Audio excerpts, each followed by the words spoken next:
In a forgotten American town in the 1890s, a dismissed woman apprentice was about to challenge everything the medical establishment believed. What started as a desperate purchase of an abandoned building for 65 cents took a shocking turn when she discovered medicines the town's licensed doctor had spent years trying to suppress. Margaret Hale wasn't your typical drifter seeking refuge. For 3 years, she had spent her life apprenticing under one of the city's most respected pharmacists, known for her ability to read medical texts too complex for feminine understanding and asking questions that made her mentor uncomfortable, enough to dismiss her when she found Gaffney's hidden formulas tucked behind a false drawer in the pharmacy's counter. She had no idea she was uncovering knowledge that had already destroyed one practitioner's life. Margaret began mixing remedies that would lead to a confrontation with Dr. Emory Whitlock, a man who had built his entire authority on ensuring these dangerous treatments never saw the light of day. Again, what began as a woman buying worthless property would become a revolution in how an entire community understood healing. The town of Millbrook would never be the same after Margaret proved that sometimes the most dangerous person in the world is someone who refuses to accept they're powerless, and that the remedies dismissed as folk nonsense could save lives that proper medicine had already given up for dead. Before we jump back in, tell us where you're tuning in from. And if this story touches you, make sure you're subscribed, because tomorrow I've saved something extra special for you. I bought a ruined pharmacy at the edge of town for 65 cents. What I built inside would shake the foundations of everything they believed. The building crouched on the corner of Elm and 3rd like a wounded animal, its windows filmed with years of neglect, its sign barely legible through the dust. Apothecary. The letters ghosted across warped wood, a promise long forgotten. The townspeople of Millbrook passed it without looking. The way you pass a grave you've stopped tending. But I looked. I stood before that decaying structure with 3 copper coins and 1 silver piece in my palm, feeling the weight of them. 65 cents represented everything I had left after the long journey from the city.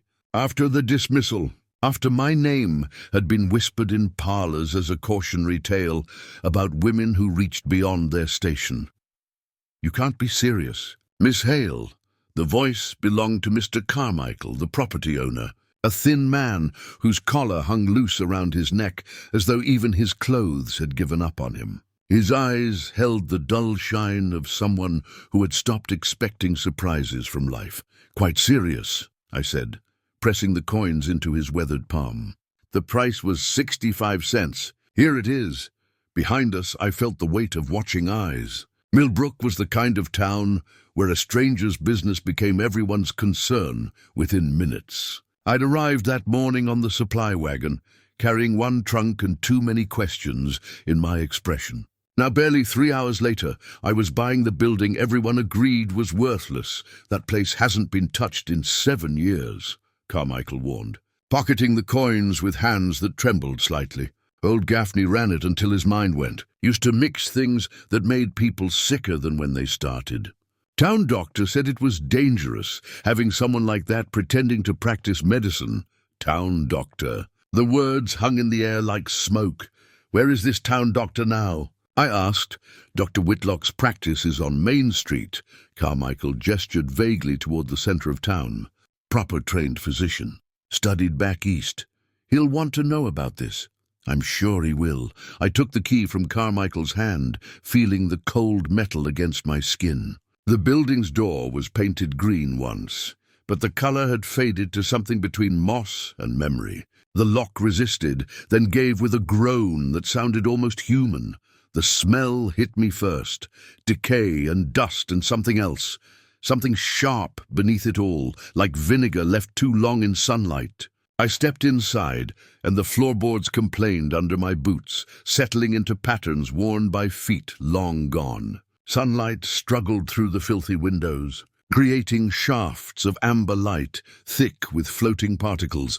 The interior measured perhaps 20 feet wide and 30 feet deep, with a counter running along the left side and floor-to-ceiling shelves covering 3 walls. Those shelves told a story of abandonment, bottles tipped and broken, their contents dried to stains. Labels curled away from jars like autumn leaves. Glass crunched under my feet with each step, but I saw something different.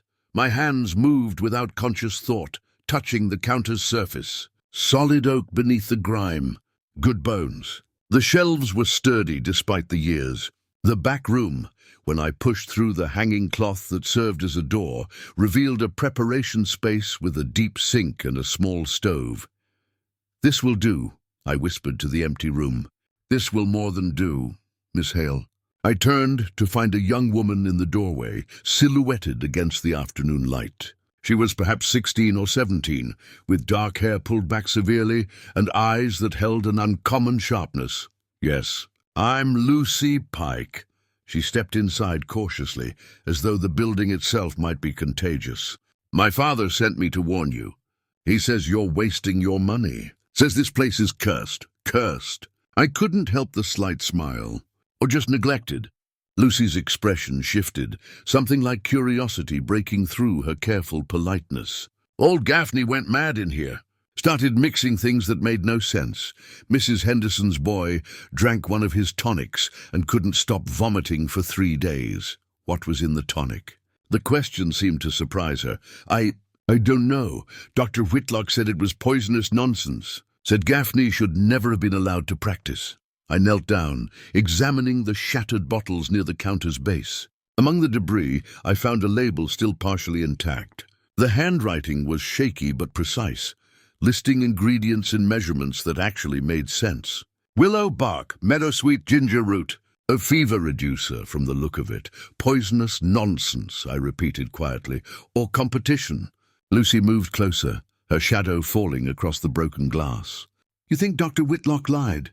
"I think," I said, standing and meeting her eyes directly, "that sometimes people mistake what they don't understand for what they should fear. Your father thinks this place is cursed." "He thinks you are." Lucy's bluntness was almost refreshing. "A woman buying a pharmacy, planning to practice medicine without proper training. He says it's unnatural. What do you think?" She hesitated, fingers twisting in the fabric of her apron. I think Sarah Donnelly has been coughing blood for 2 months, and Dr. Whitlock keeps bleeding her and telling her to rest. But she's getting worse." Her voice dropped to almost a whisper. "I think maybe unnatural is better than useless." The statement hung between us, dangerous and true. "Tell your father," I said carefully, "that I appreciate his concern. Tell him I'll be careful. But also tell him this. I know things that might help people in this town. Whether or not that makes me cursed is something time will prove." Lucy nodded slowly, then turned to leave. At the doorway she paused. "Miss Hale, if you need help cleaning this place, I know where to find supplies. And I'm stronger than I look. I'll remember that." She slipped away, leaving me alone with the dust and broken promises.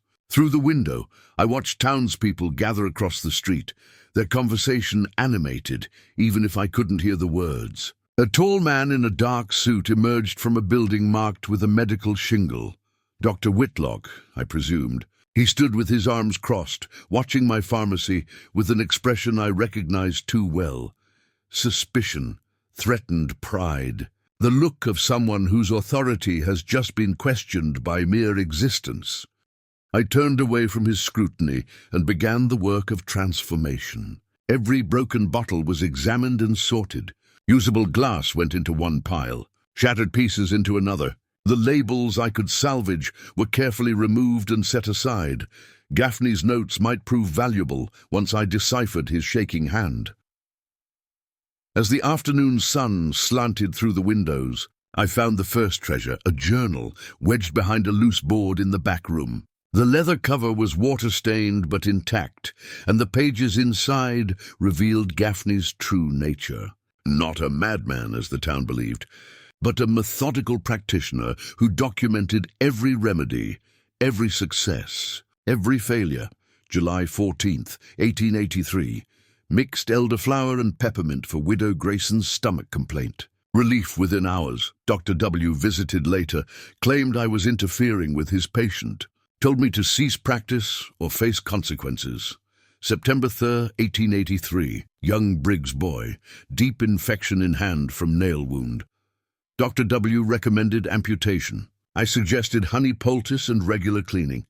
Boy kept his hand. Dr. W. filed complaint with Town Council, November 20th, 1883.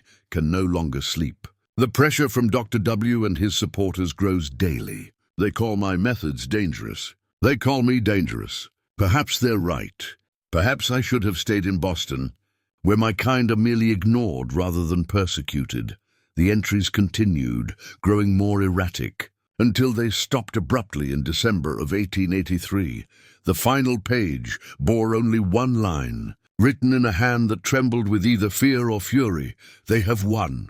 I'm leaving. May God forgive them for what they've done.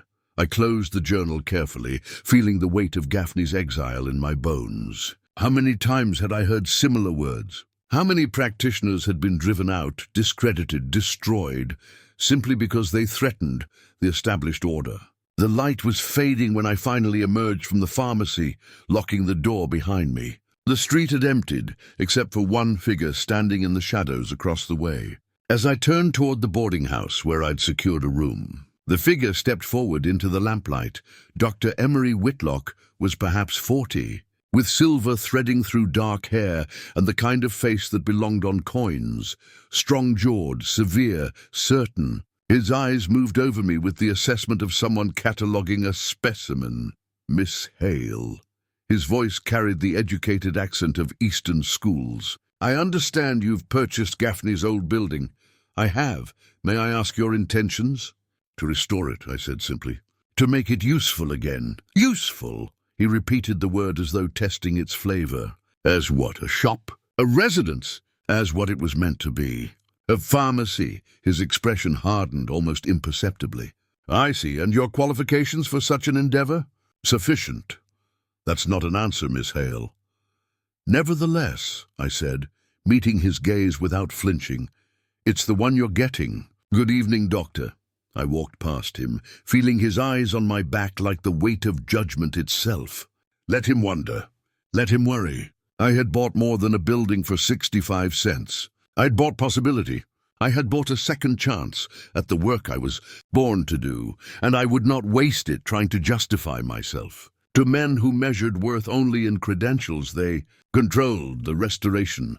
Began before dawn. I worked in the purple-gray light of early morning, when the streets were empty and the only witnesses were the birds beginning their daily complaints. My hands moved through the debris with the careful precision I'd learned during my apprenticeship in the city, the apprenticeship that had ended when Mr. Thornberry discovered I'd been reading his advanced texts. The ones he insisted were too complex for feminine understanding. Every bottle told a story. The shattered jar of camphor, the intact vials of laudanum, their contents dried to brown residue, the ceramic containers that once held salves, now empty, except for the ghost scent of beeswax and herbs. But it was the hidden compartment that changed everything. I found it on the third morning. While scrubbing the counter's underside, my fingers caught on a seam in the wood, too precise to be accidental. When I pressed just right, a shallow drawer slid open, revealing papers yellowed with age, Gaffney's real notes. Not the journal meant for public eyes, but his private records. Formulas written in abbreviated Latin and chemical notation. Remedies I recognized from forbidden texts. Methods that medical schools deliberately excluded because they originated from indigenous healers. From wise women, from sources that challenged the neat hierarchy of approved knowledge. My heart hammered as I read. Here was the recipe for a respiratory tincture, combining mullein, elecampane, and horehound in proportions I'd never seen documented. Their instructions for creating poultices that could draw infection from deep wounds. Page after page of knowledge that had been dismissed as folk nonsense, carefully measured and tested and proven effective. You found them. I spun around, dropping the papers. Lucy Pike stood in the doorway, morning light haloing her dark hair. She shouldn't have been able to enter. I'd locked the door behind me. The back window doesn't latch properly, she said, reading my expression. I've known since I was 12. He used to hide here when father was in his moods. You could have mentioned that. Where would be the fun? She moved closer, eyes fixed on the scattered papers. Are those what I think they are? That depends on what you think they are. Gaffney's real work. Lucy knelt, gathering the pages with reverent care. Father burned everything he could find. Said it was dangerous. But I heard Mrs. Henderson talking once. She said her mother swore by Gaffney's remedies. Said they worked better than anything Dr. Whitlock prescribed. I studied Lucy carefully. Why are you telling me this? Because Sarah Donnelly is dying. The words came out flat, stripped of emotion by their weight. She's my best friend, and she's dying, and nobody admits it but me. Dr. Whitlock says it's consumption, says bleeding and rest are the only treatments. But she's getting weaker every day, Miss Hale. She tastes blood every morning now. And I saw you reading those papers like they might hold answers nobody else has. The desperation in her voice was achingly familiar. How many times had I felt that helplessness, watching patients suffer under treatments that did more harm than good? If I help Sarah, I said slowly, it will bring consequences. Your father will be angry. Dr. Whitlock will be furious. The whole town will turn their suspicion on me. Then they'll be looking at you instead of watching her die. Lucy's jaw set with determination.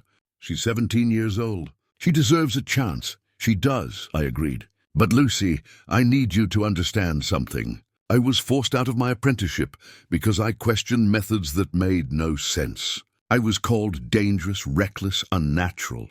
If I fail with Sarah, it won't just be my reputation at stake. It'll be yours too for helping me. I know. She straightened, shoulders back. But I'd rather be dangerous than useless. You said that, didn't you? About my father's curse? I had to smile. I said something like that. Then help me prove it's true. Over the next week, the pharmacy transformed.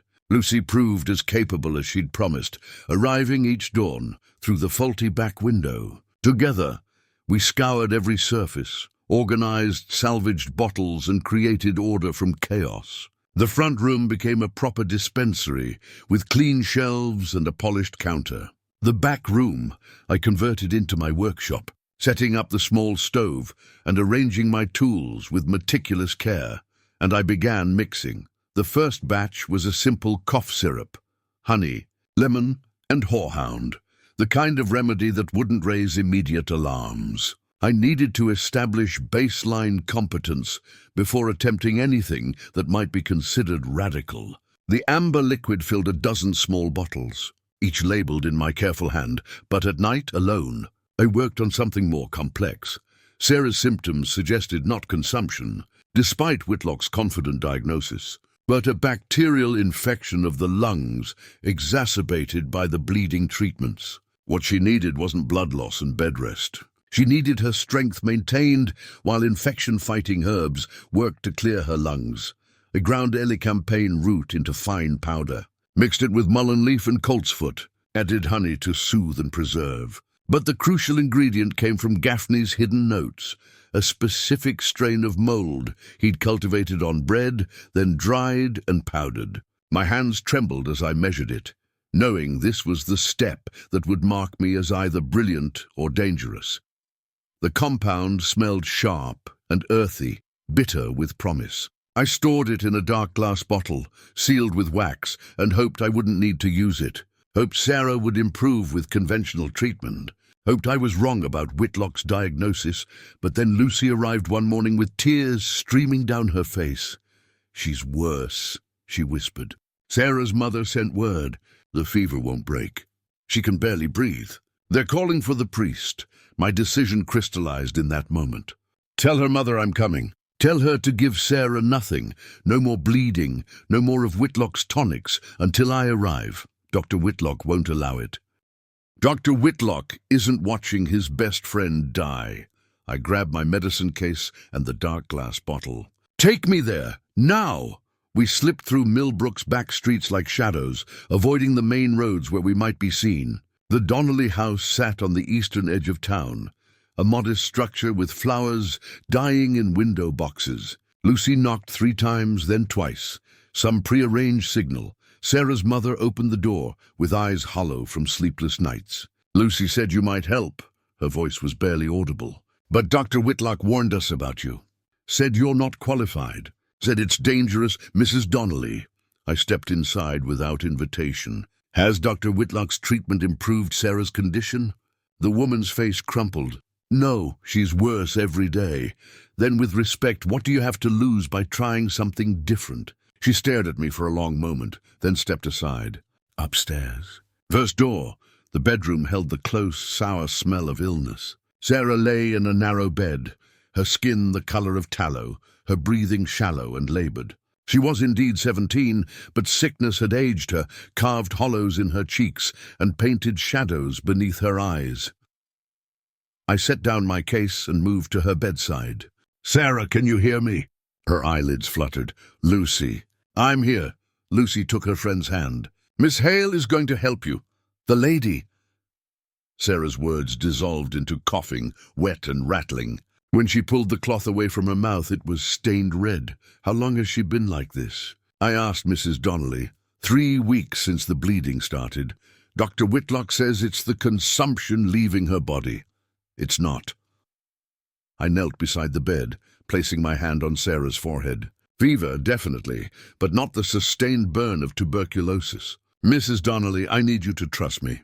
Can you do that?" She nodded, hopeless agreement born from having no alternatives left. "Good. First, we're going to make her comfortable. Lucy, help me sit her up. Sarah needs to breathe, and lying flat is making it harder." Together we propped Sarah against pillows, angling her so gravity would help rather than hinder her breathing. Her gasps eased slightly, and Mrs. Donnelly let out a small sob of relief. "Now," I said, opening my case, "we need to address 3 things. The infection in her lungs, her weakness from blood loss, and the inflammation making it hard to breathe." I mixed the tincture carefully, measuring drops into a spoon. The dark liquid caught the light from the window, seeming to glow with its own internal amber fire. "What is that?" Mrs. Donnelly asked, suspicion creeping back into her voice. "Medicines Dr. Whitlock doesn't use," I said honestly. "Remedies that were practiced long before medical schools decided what counted as proper treatment. I cannot guarantee this will work, Mrs. Donnelly, but I can promise you I believe in it enough to stake my reputation, what little I have, on trying." Sarah's mother looked at her daughter's face, at the grey pallor spreading from her lips. "Do it!" I administered the first dose while Mrs. Donnelly held Sarah's shoulders steady. The girl grimaced at the bitter taste, but swallowed. Within minutes, her breathing seemed to ease, the desperate gasping replaced by deeper, more regular breaths. "It's working," Lucy whispered. Telling and preparing this story took us a lot of time, so if you are enjoying it, subscribe to our channel. It means a lot to us. Now back to the story. "It's beginning to work," I corrected. "The real challenge starts now." I spent that entire day at Sarah's bedside, watching her like a naturalist observes a rare specimen. Every breath counted. Every slight change in color or temperature got noted in the journal I'd brought. Mrs. Donnelly hovered nearby, torn between hope and fear that she'd made a terrible mistake trusting me. At sunset, I mixed a second compound, bone broth infused with iron-rich herbs, designed to restore Sarah's strength after weeks of bloodletting. She drank it slowly, her eyes clearer than they'd been in hours. "Miss Hale," her voice was barely a whisper, but it was steady. "Am I going to die?" "No," I said with more confidence than I felt. "You're going to fight, and you're going to win." By the time I left, Sarah had managed to sit fully upright and take broth without assistance. Not recovered, not by any measure, but improved in ways that couldn't be denied. I gave Mrs. Donnelly careful instructions and enough tincture to last 3 days, with strict warnings about dosage and timing. "If Dr. Whitlock comes," she started. "Tell him the truth," I said. "Tell him you sought alternative treatment because you were desperate. If he objects, send for me." Lucy walked me back through the darkening streets. Neither of us spoke until we reached the pharmacy, where lamplight now glowed warm in the windows I'd finally managed to clean. "Thank you," she said simply. "Don't thank me yet. The real test comes when the town finds out." I unlocked the door and turned to face her. "Lucy, you should go home." Your father will be worried. He's already worried. One more day won't make a difference. She followed me inside, closing the door firmly behind us. Teach me something. What? About medicine. About what you did for Sarah. If I'm going to be in trouble anyway, I might as well learn something useful. Her expression held that familiar determination, the same look I'd worn when demanding access to Thornbury's advanced texts. So I taught her. We worked late into the night, organizing compounds and discussing properties of different herbs. I showed her how to grind powders to proper consistency, how to identify quality ingredients by smell and texture. She absorbed everything with the hunger of someone who'd been starving for knowledge without realizing it. "Why doesn't Dr. Whitlock use any of this?" she asked while measuring dried elderflower. "If it works, why isn't it taught?" "Because," I said carefully, "knowledge is power, and those who control what counts as proper medicine control, who gets to practice it. Your herbs can heal, but they don't require years of expensive schooling to understand. A woman in a prairie town could learn them as easily as a doctor from Boston." "Where's the prestige in that? Where's the control?" Lucy's hands stilled over her work. "So they'd rather people die than admit there might be other ways to help them." "Not consciously. Most of them genuinely believe their methods are superior. But yes, essentially, they've confused authority with truth. That's evil. That's human." I touched her shoulder gently. "The challenge isn't just proving our methods work, Lucy. It's changing minds that have been taught to reject anything that threatens their certainty. Dr. Whitlock isn't a villain. He's a man who built his entire identity around a specific view of medicine. When Sarah recovers, he won't see evidence of something new worth learning. He'll see a threat to everything he believes about himself." A knock at the door interrupted us, sharp and urgent. Lucy and I exchanged glances. At this hour, a knock meant either emergency or trouble. I opened the door to find Samuel Briggs, the town blacksmith, holding his young son. The boy, perhaps 7 years old, whimpered softly, his left hand wrapped in blood-soaked cloth. "Miss Hale." Briggs's voice was rough as gravel. "I know it's late. I know people are talking, but Dr. Whitlock is drunk at the tavern, and my boy caught his hand in the forge, and I don't know. Bring him in." I stepped aside, already moving toward my supplies. Lucy stoked the stove. "We'll need hot water." Mr. Briggs set him on the counter. "Carefully now. The boy was named Thomas, I learned, and he bore his pain with the stoic silence of a child who'd learned not to cry where his father could see. When I unwrapped the cloth, my stomach clenched. The burn was deep, the skin angry red, and beginning to blister across his palm and 3 fingers. "This happened at the forge?" I asked. Briggs nodded, his face grey. "He was helping me learning the trade. Got distracted, reached out and grabbed the iron I'd just pulled from the fire. I should have been watching him closer. Accidents happen." I examined the wound carefully, checking for embedded metal or worse. "The good news is the burn is clean. The bad news is it's going to hurt for a while. Thomas, I need you to be very brave. Can you do that?" The boy nodded, tears finally spilling over. I worked quickly, using techniques Thornbury would have dismissed as unconventional. First cool water to stop the burning process. Then a poultice of raw honey mixed with calendula. Honey to prevent infection, calendula to promote healing. I wrapped it in clean gauze, leaving the fingers mobile. "Change the dressing twice daily," I instructed Briggs. "Keep it dry. If you see red streaks spreading up his arm, or if he develops a fever, come back immediately. How much do I owe you?" I paused, considering. This was the first patient who'd come to me openly, in need. Whatever I charged would set precedent. "2 bits," I said finally, "and the understanding that you'll tell people the truth about what happened here. Not embellished, not minimized. Just the truth." Briggs set a coin on the counter, then impulsively grabbed my hand.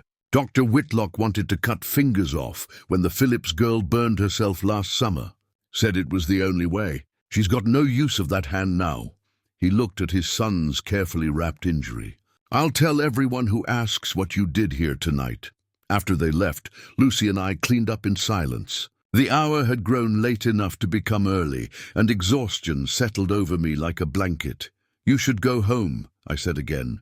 Will you be all right alone? I've been alone before.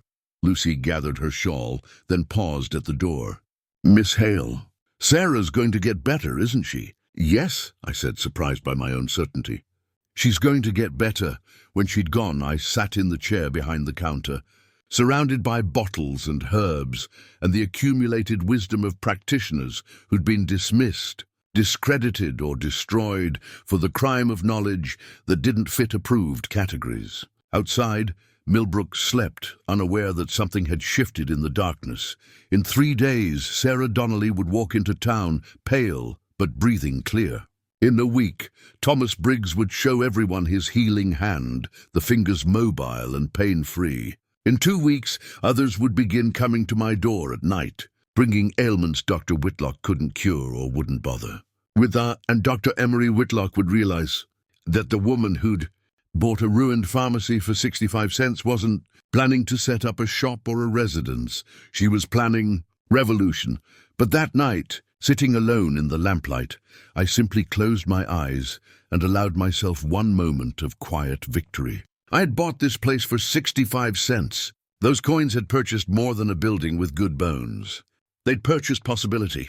They'd purchased purpose. They'd purchased the chance to prove that sometimes the most dangerous thing in the world is someone who refuses to accept that they're powerless. The pharmacy's door remained unlocked, a silent invitation. And in the streets outside, the first rumors were already beginning to spread. Strange smells from the pharmacy. That woman working strange hours. Sarah Donnelly walking again when Dr. Whitlock said she had consumption. Thomas Briggs's hand healing clean when it should have been infected. The whispers would grow louder. The suspicion would deepen. The confrontation would come. But for now, in this stolen moment, I was simply Margaret Hale, doing the work I was born to do. Sarah Donnelly walked into church on Sunday morning. The congregation fell silent mid-hymn, voices trailing off like wind dying in summer grass. She stood in the doorway, pale but upright, her hands steady on the frame. 3 weeks earlier, they'd been preparing for her funeral. Now she breathed without gasping, without the rattle that had become as familiar as her name. From my pew in the back, I watched the ripple of shock move through the crowd. Heads turned, whispers started. And at the front of the church, Dr. Emory Whitlock's face transformed from surprise to something darker, something cornered. After the service, they surrounded her. Mrs. Henderson touched Sarah's cheek like she might be a ghost. Mr. Carmichael asked how she'd recovered when Dr. Whitlock himself had declared her case hopeless. And Sarah, bless her courage, told the truth. Miss Hale treated me. She gave me medicines that cleared my lungs. The pharmacy saw 6 visitors that afternoon. By evening, word had spread through Millbrook like fever through a crowded room. The woman in the abandoned pharmacy could do what the town doctor could not. Monday morning, Dr. Whitlock came. I was grinding golden seal root when his shadow filled my doorway. He stood with his medical bag in hand, dressed in the dark suit that announced his professional authority even before he spoke. Miss Hale, we need to talk. I didn't stop working. Then talk. He stepped inside, and I heard the moment he took in the transformation. The clean shelves, the organized bottles, the preparation table set up with the precision of someone who understood sterile technique. His jaw tightened. What you did with Sarah Donnelly was reckless and illegal. I saved her life. You interfered with my patient. His voice rose slightly, control slipping. You administered treatments without medical license or training.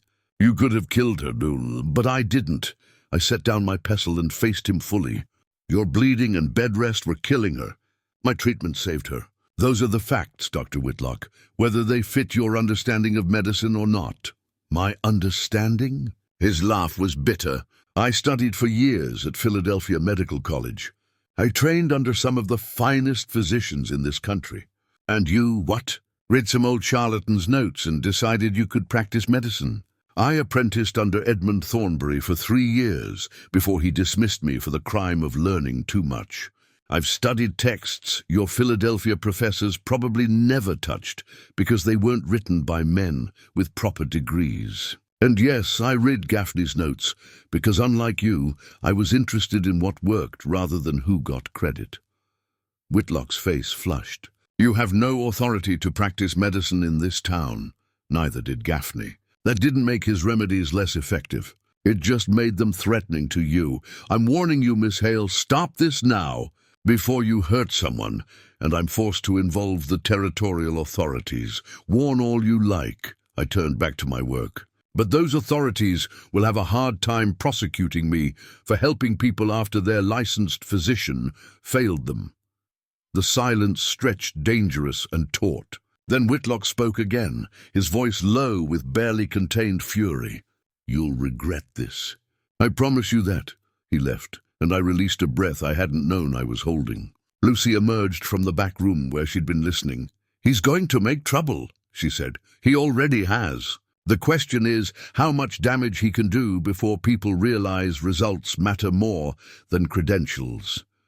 The answer came faster than expected. That evening, Jonas Pike arrived with 3 other town elders. Pike was a thick man with grey, threading through his beard and eyes, that held the certainty of someone who'd never questioned his own judgment. He planted himself in front of my counter like a monument to tradition. Miss Hale, the town council has concerns. I'm sure they do. Dr. Whitlock has filed a formal complaint. Says you're practicing medicine without authority. Says you're endangering public health. Pike's voice carried the weight of pronouncement. We're ordering you to cease all medical activities immediately. I set down the tincture I'd been bottling. On what legal grounds? Decency. Common sense. The safety of our citizens. Your citizens who Dr. Whitlock couldn't help.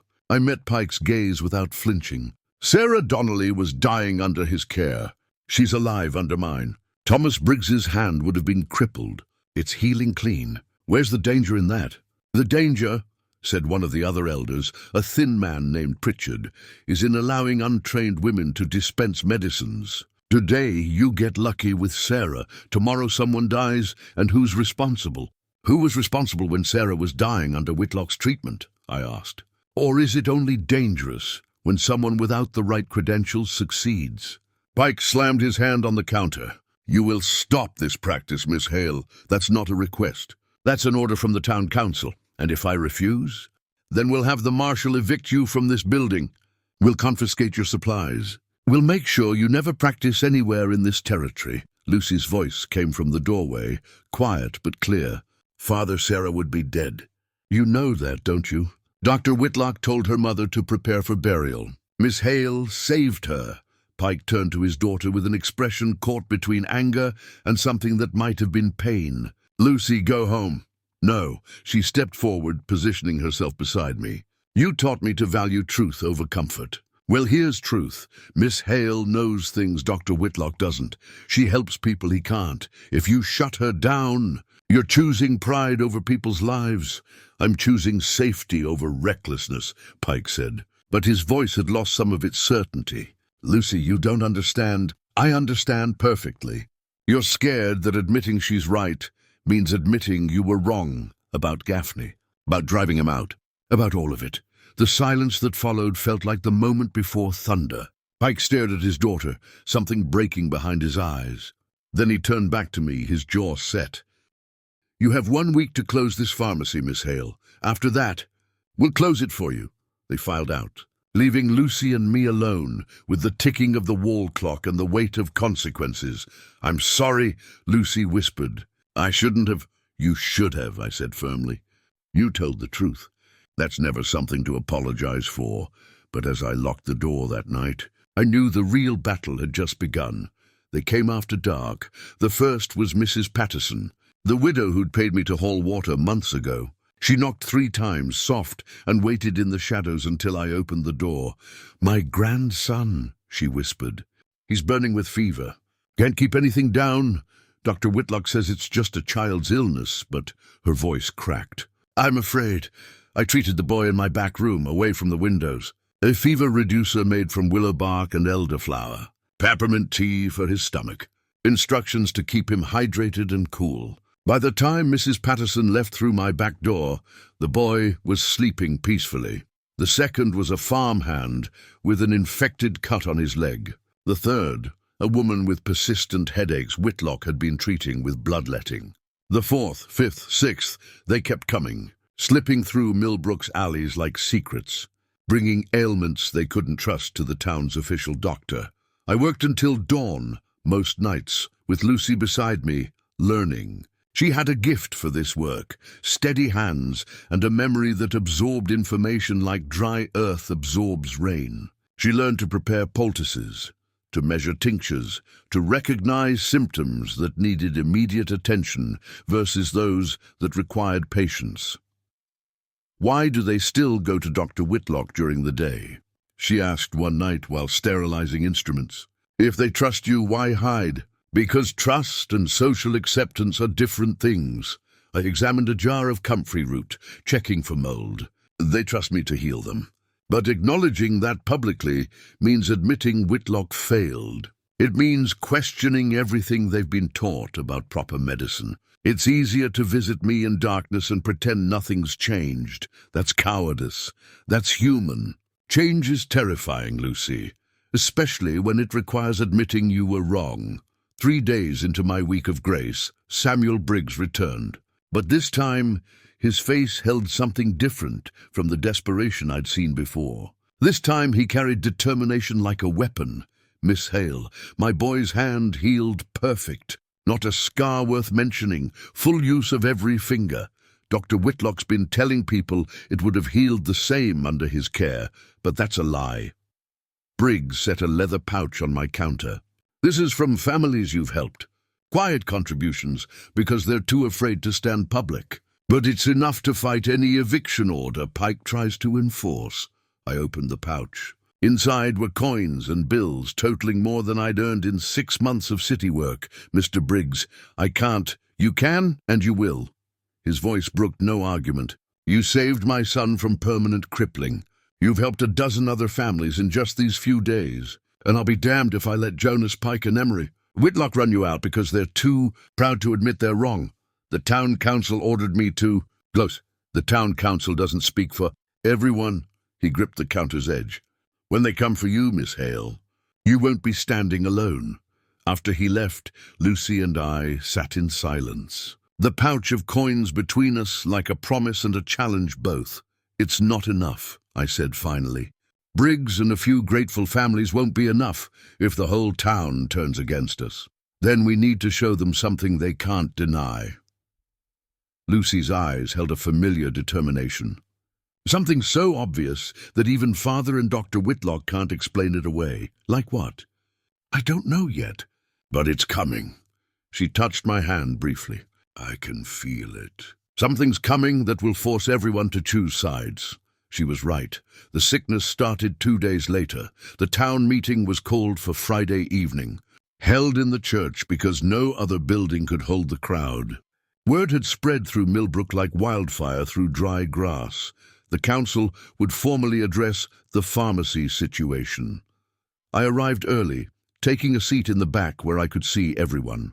The pews filled quickly, farmers in their Sunday clothes, merchants with calculating eyes, mothers with children on their laps. Dr. Whitlock sat in the front row, his posture radiating professional confidence. Jonas Pike stood at the pulpit, commandeering religious authority for civic purpose. "We're here," Pike began, his voice carrying easily through the space, "to address a matter of public safety. Miss Margaret Hale has been operating an unlicensed medical practice in direct violation of common decency and established medical authority." Murmur rippled through the crowd. "Dr. Whitlock has brought formal concerns to the council. Concerns about untested remedies, dangerous practices, the very real risk to our community when unqualified persons attempt to practice medicine." Whitlock stood, addressing the crowd with the ease of someone accustomed to being heard. "I don't deny that Miss Hale has achieved some results. Even a broken clock is right twice a day. But medicine is not guesswork or folk remedies passed down by ignorant practitioners. It's science. It's training. It requires years of study and proper credentials. Then why couldn't you cure Sarah Donnelly?" The voice came from the middle of the church, Mrs. Patterson, standing with her small grandson beside her. "My Sarah was dying, Dr. Whitlock. You told her mother to prepare for the worst. Miss Hale saved her. I was treating her according to the best medical knowledge, Whitlock started. Your best knowledge was killing her, Sarah's mother called out. I watched my daughter waste away under your care for 2 months. Miss Hale had her breathing clear in 3 days. The murmur grew louder, voices mixing in agreement and argument. Pike raised his hands for silence. We understand emotions are high, but one success, possibly coincidental, doesn't prove Miss Hale is qualified. It proves she's lucky, and luck runs out. My grandson's fever broke under her care, Mrs. Patterson said. When your medicines did nothing. My hand healed without infection, young Thomas Briggs called out, holding up his palm for all to see. Dr. Whitlock wanted to cut my fingers off. Miss Hale saved them. Samuel Briggs stood, his blacksmith's frame making him hard to ignore. That's my boy. And Mrs. Patterson's right. Miss Hale has done more good in 2 weeks than Dr. Whitlock has in 2 months. Maybe credentials aren't everything we think they are. This is absurd, Whitlock snapped. You're arguing that formal medical training is worthless compared to folk remedies and guesswork. I'm arguing that results matter more than degrees, Briggs replied. And the results speak for Miss Hale. Pike's face had gone red. The council's decision stands. Miss Hale must cease her practice immediately. If she refuses, we'll pursue legal action. Then I refuse. My voice cut through the noise. I stood, feeling every eye turned toward me. I refused to stop helping people because their official doctor failed them.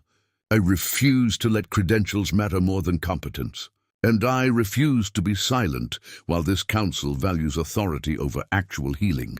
The church erupted, voices shouting support and condemnation both, a cacophony that made Pike bang his hand against the pulpit repeatedly, calling for order. Through the chaos, I saw Lucy stand. Saw her father's face pale as she moved to the aisle, positioning herself where everyone could see her. I've been helping Miss Hale, Lucy said, her voice somehow cutting through the noise. Learning from her, watching her work. And Father, I've learned more about healing in 2 weeks than in 17 years of watching Dr. Whitlock tell people to rest and bleed and pray. Lucy. Pike's voice broke on her name. She's brilliant, Father. She knows things that could save lives if anyone would stop being too proud to learn from her. She's trying to help. And you're trying to destroy her for it because you can't admit that maybe, just maybe, there's more than one way to heal people. Jonas Pike stared at his daughter across the crowded church. In his face, I saw the war between fear and love, between certainty and doubt. Then he looked away, and I knew which side had won. The council's decision stands, he repeated, quieter now. Miss Hale has 1 week, but as the crowd dispersed, muttering and arguing, I noticed something crucial. The division was no longer clean. Families who'd come united now separated, some supporting Pike and Whitlock, others gravitating toward me and my unexpected defenders. Millbrook had split down the middle, and into that split, sickness would soon pour like poison. The first child fell ill on Sunday. By Tuesday, 6 more had followed. By Thursday, the fever had spread through Millbrook like fire through dry timber, striking primarily the young and elderly. The symptoms were brutal: high fever, violent shaking, a rash that spread across the torso and limbs. Dr. Whitlock called it scarlet fever and prescribed bed rest, cold compresses, and prayer. Children kept getting worse. They came to my door in darkness, desperate parents carrying limp children, begging for anything that might help. I worked without sleep, preparing fever reducers, anti-inflammatory tinctures, steam treatments to ease breathing. The pharmacy became a shadow hospital, packed with makeshift pallets where sick children lay while I moved among them like a ghost, checking pulses, monitoring temperatures, adjusting treatments. Lucy worked beside me, tireless. Her hands had learned to move with confidence, preparing remedies while I focused on the worst cases. We created a system: intake at the back door, the front room converted to a recovery area, the back room reserved for critical patients. On the 6th day of the epidemic, I found Dr. Emory Whitlock standing outside my back window. He watched through the glass as I worked over a boy of perhaps 9 years old, his fever spiking dangerously high. I had him wrapped in cool, damp sheets, spooning elderflower tea into his mouth in small amounts while monitoring his pulse. When I looked up and met Whitlock's eyes, I saw something unexpected. Not anger, not pride, fear. He knocked softly. I nodded, and he entered through the back door, moving like a man walking into enemy territory. "How many?" he asked quietly. 14 children here. More being treated at home with remedies I've prepared. 3 critical. I didn't look at him, focused on the boy's labored breathing. How many do you have? 7 at my practice. 2 have... He stopped. Started again. 2 didn't make it. The words hung between us, heavy as lead. What are you doing differently? Whitlock asked. My treatments follow established protocols. Cold compresses, light diet, bloodletting in extreme cases to reduce fever. But they're not responding. You're treating symptoms, I said, finally meeting his gaze. I'm treating causes. This isn't scarlet fever, Dr. Whitlock. The rash pattern is wrong. The fever spikes are too regular. This is a bacterial infection complicated by inflammation. Bacterial. How could you possibly? Because I read everything I could find about infection and fever patterns. Because I studied reports from physicians who worked in cities during epidemics. Because I looked at what worked rather than what I was taught. I gestured to my preparation table. The elderflower reduces fever without weakening the patient further. The willow bark addresses inflammation. The honey and thyme mixture helps fight infection while soothing throats. And the steam treatments. I indicated the pot of boiling water infused with eucalyptus. Keep airways clear so they can breathe through the worst of it. Whitlock moved closer to the table, examining the bottles and jars with an expression I couldn't quite read. None of this is in medical texts. Some of it is, if you know where to look. The rest is knowledge that medical schools decided wasn't worth preserving because it came from the wrong people. I turned back to the boy, adjusting his damp wrappings. But it works, Dr. Whitlock. That's all that matters right now. He stood there for a long moment watching me work. Then so quietly I almost missed it. Teach me. I froze. What? Teach me what you're doing. Show me your methods. His voice was rough, stripped of professional polish. I have children dying, Miss Hale. Children whose parents trusted me to save them. If you know something I don't, if your remedies work better than mine, then I need to learn. Pride be damned. Lucy appeared in the doorway, her eyes wide at seeing Whitlock in our makeshift hospital. I met her gaze, seeing my own surprise reflected there. Dr. Whitlock, I said carefully, if you work with me, the town council will crucify you. Jonas Pike, your allies, they'll say you've abandoned proper medicine. Then let them. He removed his jacket, rolling up his sleeves. Where do you need me? We worked through the night together, an unlikely partnership forged in desperation. I showed him how to prepare the fever-reducing tinctures, how to monitor patients for signs of crisis, how to use steam treatments effectively. He brought his knowledge of anatomy and diagnosis, helping me identify which children needed the most aggressive intervention. By dawn, the boy who'd been critical had stabilized. His fever broke just as the sun crept over Millbrook's horizon, and he opened his eyes clear for the first time in days. Miss Hale? His voice was weak but steady. Am I dead? No, sweetheart. You're very much alive. I smoothed his damp hair back from his forehead. Rest now! You're going to be fine. Whitlock stood nearby, watching. When the boy drifted back to sleep, he spoke quietly. That should have been impossible. The fever was too high, too sustained. By every measure I learned, he should have... He trailed off, but he didn't, I said simply. Because sometimes what we learned isn't the full truth. Sometimes there are other ways, better ways. I've been a fool. Whitlock sank into a chair, exhaustion written in every line of his face. A proud, stubborn fool who cared more about being right than about actually helping people. You cared about helping people, I corrected. You just believed there was only one way to do it. That's not foolishness, Dr. Whitlock. That's just incomplete education. He looked up at me, something like gratitude in his tired eyes. Margaret, Miss Hale, when this epidemic passes, I'd like to learn more from you. If you'll teach me, properly. If the town council allows it, then we'll make them allow it. his jaw set with familiar determination, but this time pointed in a different direction. Together, outside, Millbrook was waking to a changed world, one where children were recovering from illness that should have been fatal, where two practitioners who'd been enemies now worked side by side, where old certainties were crumbling and new possibilities were being born in a pharmacy bought for 65 cents. The real battle, I knew, was just beginning, but for the first time since arriving in Millbrook, I didn't feel alone in fighting it. The Pike children fell ill on the 8th day of the epidemic. Lucy found me in the back room at dawn, her face white as bone. It's Jonas Jr. and little Emma, both of them. Father's been treating them with Dr. Whitlock's methods, refusing to bring them here, but... Her voice broke. Margaret, they're dying. Even Father can see it now.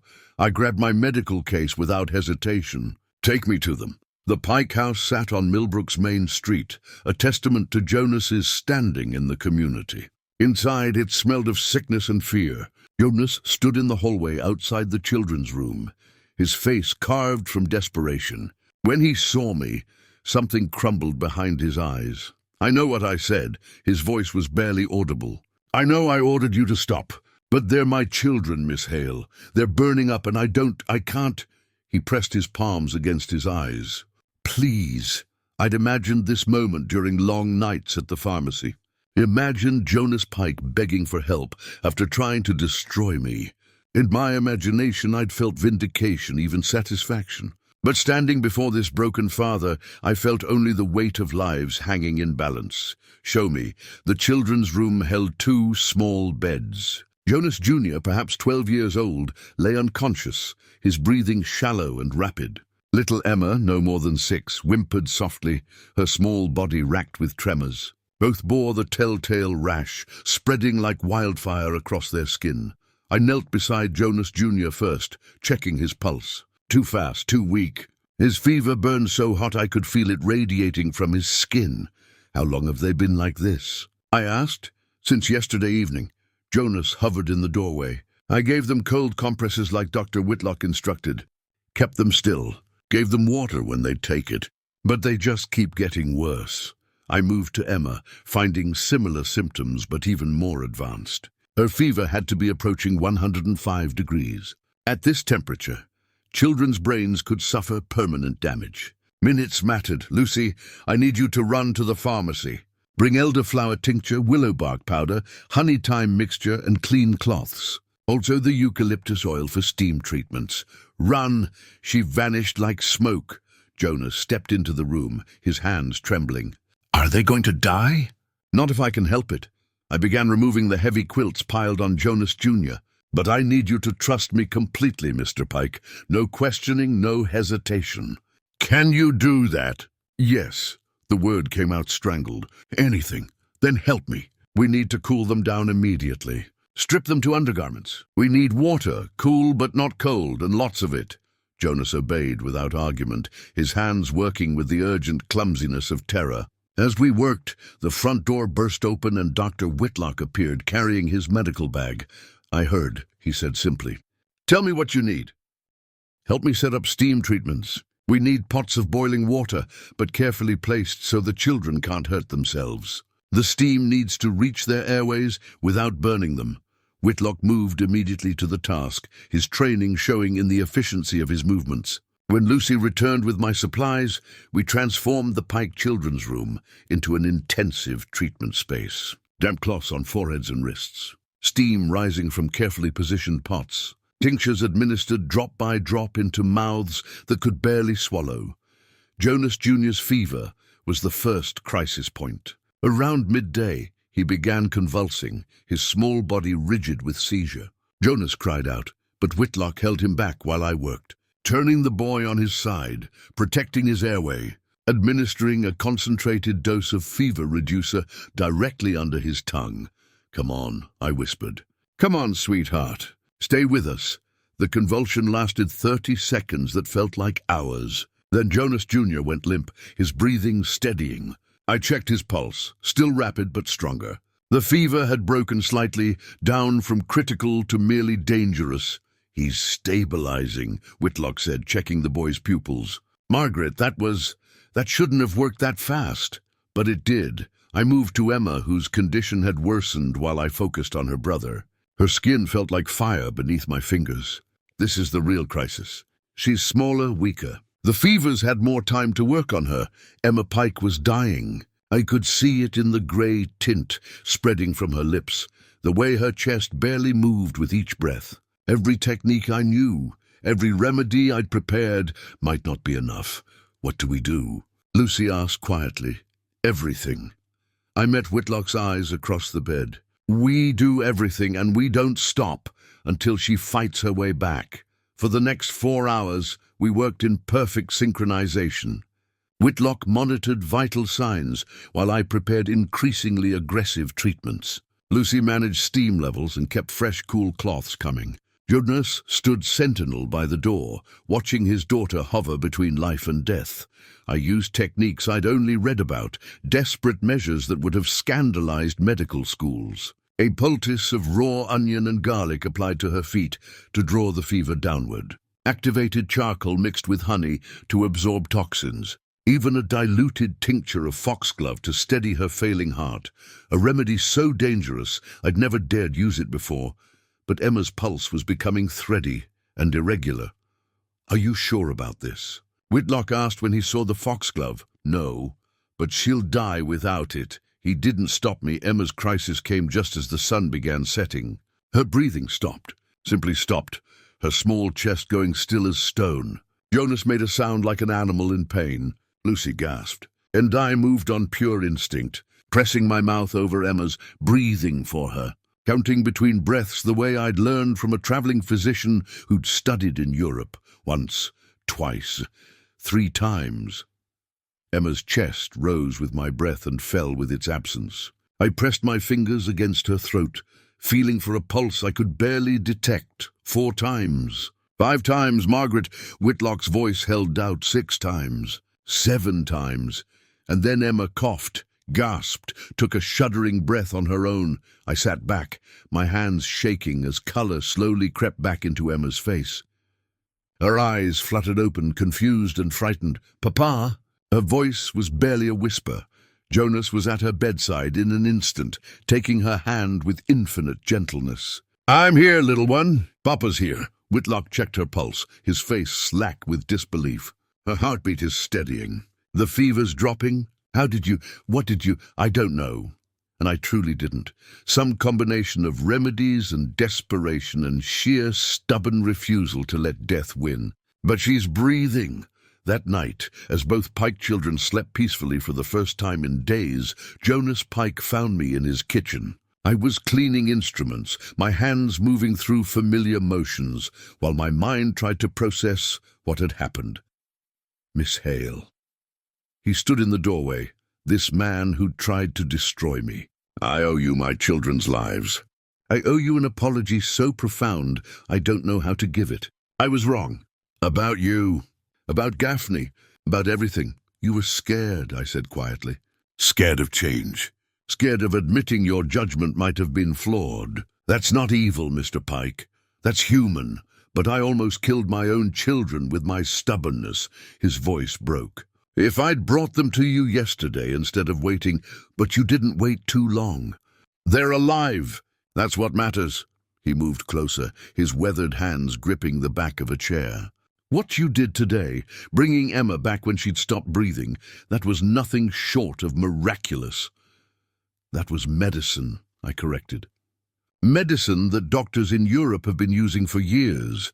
But that hasn't made it to our medical schools because it was developed by the wrong people in the wrong places. There's no miracle in it, Mr. Pike. Just knowledge that deserves to be shared instead of suppressed." Jonas was quiet for a long moment. "Then the town council meets tomorrow. I'm going to tell them what happened here. I'm going to make them understand what you've done. And I'm going to make sure you never face another threat to your practice. And if they don't listen, then I'll resign from the council and let them try to run this town without me." His jaw set with determination. "You saved my children, Miss Hale. I won't forget that. And I won't let anyone else forget it either." The fever broke on the 10th day, not just in the Pike household, but across Millbrook. Children who'd been burning with sickness woke with clear eyes and steady breathing. Parents who'd been preparing for funerals instead planned celebrations of life. And through it all, my pharmacy glowed like a beacon, its windows lit at all hours as the last patients recovered under my care. The town council meeting happened on Saturday morning. I wasn't invited, but Lucy brought me reports throughout the day. Jonas Pike stood before the council and the gathered townspeople and told the truth. How his pride had nearly killed his children. How I'd saved them using methods he tried to ban. How Dr. Whitlock himself had worked alongside me and witnessed the results. I was wrong, Jonas said, his voice carrying through the church. We were all wrong. We let fear and tradition blind us to something extraordinary. Margaret Hale is a healer of remarkable skill and knowledge. And if we drive her away, we're the fools, not her. Dr. Whitlock stood next. I came to this town believing I knew everything worth knowing about medicine. I was trained by the finest physicians, studied at prestigious institutions, and believed that made me infallible. He paused, his expression humble in a way I never thought I'd see. Miss Hale taught me more in 10 days than I learned in 4 years of medical school, not because my education was worthless, but because it was incomplete. There are ways of healing that don't fit in textbooks, a knowledge that exists outside formal institutions, and practitioners, he looked directly at the space where I would have sat, who are brilliant despite lacking the credentials we've been taught to require. The council's vote was unanimous. My pharmacy would remain open. More than that, I would be recognized as an official practitioner in Millbrook, with the same standing as any licensed physician. When Lucy burst through my door with the news, I found I couldn't speak. Could only nod as tears blurred my vision. There's more, Lucy said, grinning. Father's funding an expansion of your pharmacy. Says you need proper space if you're going to train others. And Dr. Whitlock wants to split his practice with you. He handles cases that need formal surgical intervention. You handle everything else. Partners, Margaret. Real partners. Partners. The word felt foreign and wonderful both. That evening, as the sun painted Millbrook's streets in golden light, families began arriving at my pharmacy, not seeking treatment but bringing gifts. Bread still warm from ovens, jars of preserves, hand-sewn quilts, fresh vegetables from gardens, even a rocking chair carried by Samuel Briggs, who set it by my front window and said simply, "Every proper healing place needs a place to rest." Mrs. Patterson came with her grandson, the boy I'd treated weeks ago during my first night of secret patients. "He calls you his guardian angel," she said, her eyes wet. "Says you brought him back from darkness." "I just gave him medicine," I protested. "You gave us hope," she corrected. "When everyone else had given up, you gave us hope." Sarah Donnelly arrived near sunset, carrying a wooden sign she'd paid the town carpenter to make. The letters were carved deep and painted in gold. The Apothecary of Hope, M. Hale. "Practitioner, it's perfect," Lucy breathed. We hung it above the door as the stars began appearing. And I stood back to look at the building that had cost me 65 cents and everything I had. The abandoned pharmacy had transformed into something alive, something vital. Its windows glowed warm. Its shelves held remedies that actually healed. Its door stood open to anyone who needed help. Jonas Pike approached as the crowd dispersed, his children trailing behind him. Jonas Jr. carried a ledger, which he presented with awkward formality. "Father says you'll need proper records now, for your official practice." Emma pressed a drawing into my hands, a crayon picture of a woman surrounded by bottles and light. "That's you," she said shyly. "The medicine lady who saved us." "Thank you," I managed. "Both of you." After they left, only Lucy remained. We sat in the rocking chair together, squeezing into the space meant for one, watching Millbrook settle into night. "Do you ever think about where you'd be if you hadn't bought this place?" Lucy asked. "Sometimes. Probably still drifting. Still searching for somewhere that would accept me. And now I'm home. The truth of it settled into my bones. This is home." Lucy leaned her head against my shoulder. "Father wants me to learn from you officially. Says every town needs healers, and we'd be fools not to train the next generation properly. What do you want?" "I want to learn everything you know. And then I want to learn more. I want to be like you, Margaret. Someone who helps people no matter what anyone else says. Then we'll start tomorrow, I promised. Properly. Through my clean windows, I could see Dr. Whitlock's practice across the street, its lights still burning as he worked late. Tomorrow, we'd begin our official partnership. Tomorrow, we'd start training Lucy and others who wanted to learn. Tomorrow, the real work would begin. But tonight, I simply sat in my pharmacy and let myself feel what I'd been too busy to acknowledge: vindication, joy, and the profound relief of being exactly where I was meant to be. 3 months later, the pharmacy had become the beating heart of Millbrook. I arrived each morning to find patients already waiting, some from town, others who travelled from neighbouring communities after hearing stories of the woman who used forgotten remedies to heal the dying. The front room I'd cleaned so carefully now bustled with activity. Sarah Donnelly worked the counter, her recovered health a living advertisement for our methods. Lucy moved between patients with confident efficiency, her knowledge growing daily. And in the back room, I prepared remedies while teaching anyone who wanted to learn. Dr. Whitlock and I had developed a rhythm. He referred cases that needed diagnostic precision or surgical intervention. I referred cases that required long-term pharmaceutical management. But increasingly, we worked together, combining his formal medical training with my unconventional knowledge to create treatments neither of us could have developed alone. Margaret, Sarah appeared in the doorway. "There's a woman here from 3 towns over. Says her daughter's been coughing for weeks and their local doctor says there's nothing to be done. Send her back." The woman was thin, worn by worry and the long journey.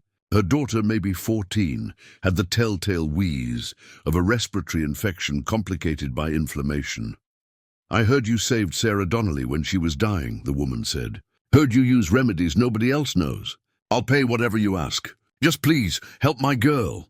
I examined the daughter carefully, recognizing the pattern immediately. Not consumption, not pneumonia, but something in between that would respond to the right combination of treatments. "I can help her," I said, "but it will take time. A week, maybe 2, of careful treatment and monitoring. Will stay as long as needed." As I prepared the initial remedies, explaining each component to Lucy, who watched and memorized, I felt the familiar satisfaction of work that mattered. This was why I'd bought a ruined pharmacy for 65 cents. This was why I'd endured dismissal and doubt and danger. Later that afternoon, Jonas Pike arrived with documents from the territorial government. "Made it official," he said, spreading papers across my counter. "You're registered now as a licensed practitioner." Took some convincing, some testimony from patients, and a strongly worded letter from Dr. Whitlock. "But it's done. You're legitimate." I stared at the papers, at my name written in official script. Margaret Hale, licensed practitioner of pharmaceutical medicine. I never thought, my voice caught, I never thought I'd see this. "You earned it." Jonas's smile was genuine, transformed from the suspicious man who'd once tried to drive me out. "Emma asks about you constantly. Wants to know if she can apprentice with you when she's older. She's welcome. All of them are welcome." After he left, I stood alone in the pharmacy for a moment, letting the reality sink in. The bottles on my shelves, the patients in my front room, the apprentices learning at my side, the partnership with Whitlock, the recognition from the territorial government, all of it built on a foundation of 65 cents and stubborn determination. As evening fell, I locked the front door and walked through my pharmacy, straightening bottles, checking supplies, preparing for tomorrow. The building that had been worthless, forgotten, abandoned, had become something irreplaceable. Its walls had witnessed desperation transform into hope. Its rooms had seen enemies become allies. Its purpose had been restored by someone who refused to accept that being dismissed meant being finished. Lucy found me at the counter, updating the patient log. "You should go home, Margaret. Rest." "I will, soon." I looked at her, this fierce young woman who defied her father to stand beside me. "Lucy, do you remember what you said that first day? About being dangerous being better than useless?" "I remember. You were right. But I've learned something else these past months. We're not dangerous because we threaten the established order. We're dangerous because we prove that knowledge doesn't belong to any single group of people. That healing is too important to be controlled by credentials alone. That sometimes the most radical thing you can do is simply refuse to accept that your worth is defined by other people's recognition. Lucy smiled. Sounds like something worth teaching. It is. And we will. To everyone who wants to learn. Through my window, I could see Millbrook settling into night.